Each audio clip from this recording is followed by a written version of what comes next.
લ્યો માનનીય સીજીઆઈ શ્રી સૂર્યકાંતજી ન્યાયતંત્રમાં ભ્રષ્ટાચાર બાબતે હવે શું કહેવું છે। નમસ્કાર દર્શક મિત્રો, ગુજરાત વંદનમાં આપ સૌનું સ્વાગત છે। 25 ફેબ્રુઆરી 2026ના રોજ national council of educational research and training એટલે કે NCERT દ્વારા પ્રકાશિત ધોરણ 8ના પાઠ્યપુસ્તકમાં ન્યાયતંત્રમાં ભ્રષ્ટાચારના ઉલ્લેખ અંગેની બાબત જાહેર થઈ ત્યારે સુપ્રીમ કોર્ટના સન્માનનીય સીજીઆઈ જસ્ટિસ સૂર્યકાંત એવા લાલઘુમ થયા કે તેમણે એમ કહ્યું કે ગોળી તો નીકળી ગઈ છે અને ન્યાયતંત્ર લોહી લુહાણ થયું છે। હું કોઈને પણ ન્યાયતંત્રને બદનામ કરવાની મંજૂરી આપીશ નહીં। હવે કાયદો તેનું કામ કરશે। પુસ્તક પ્રકાશિત કરનાર શૈક્ષણિક સંસ્થા NCERT એ તરત જ સુપ્રીમ કોર્ટ સમક્ષ માફી માંગી લીધી હતી। જેમણે આ પ્રકરણ લખ્યું તેમને સરકાર દ્વારા કોઈ લેખન કામગીરી આપવા પ્રતિબંધ મુકાયો અને દેશ આખામાં તેના મિશ્ર પ્રત્યાઘાતો પડ્યા। જેમ કે કોઈએ એવું કહ્યું કે CGI ની વાત સાચી છે, ન્યાયતંત્રમાં ભ્રષ્ટાચાર ચાલે છે એમ કહેવું ન જોઈએ, તો વળી જેમને અનુભવ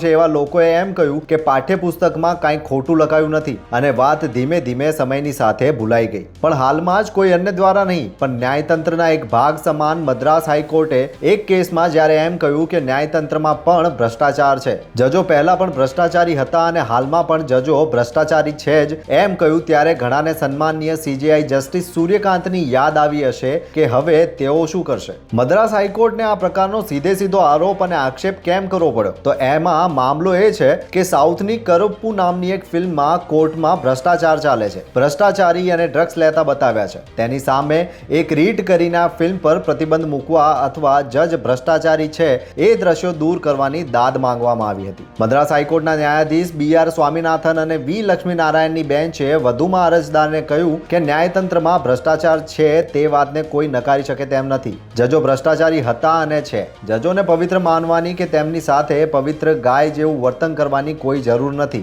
કોર્ટ અને જજોને આમ નાગરિકોની ટીકાથી ઉપર ના માની શકાય। હાઈકોર્ટે પોતાની વાતને યોગ્ય ઠેરવવા એક દાખલો આપ્યો, જેમાં કહેવામાં આવ્યું કે જાણીતા કાર્ટુનિસ્ટ RK નારાયણના માલગુડી ડેમાં માલગુડી એક કાલ્પનિક ગામ દર્શાવવામાં આવ્યું છે, તેમ આ ફિલ્મમાં પણ એક કાલ્પનિક કોર્ટ જ દર્શાવવામાં આવી છે, જેમાં વકીલ, જજ બધું જ કાલ્પનિક છે, જેને કારણે કોર્ટની અવમાનનાનો કેસ પણ નથી બનતો।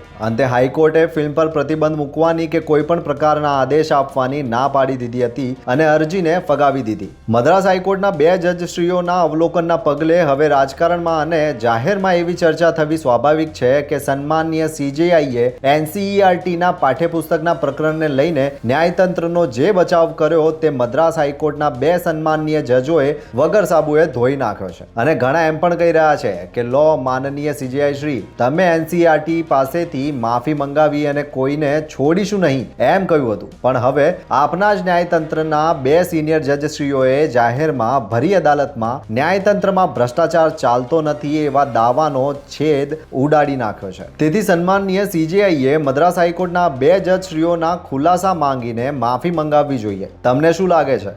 જો તમને અમારો આ વિડીયો ગમ્યો હોય તો લાઈક, શેર અને સબસ્ક્રાઇબ કરો। ધન્યવાદ।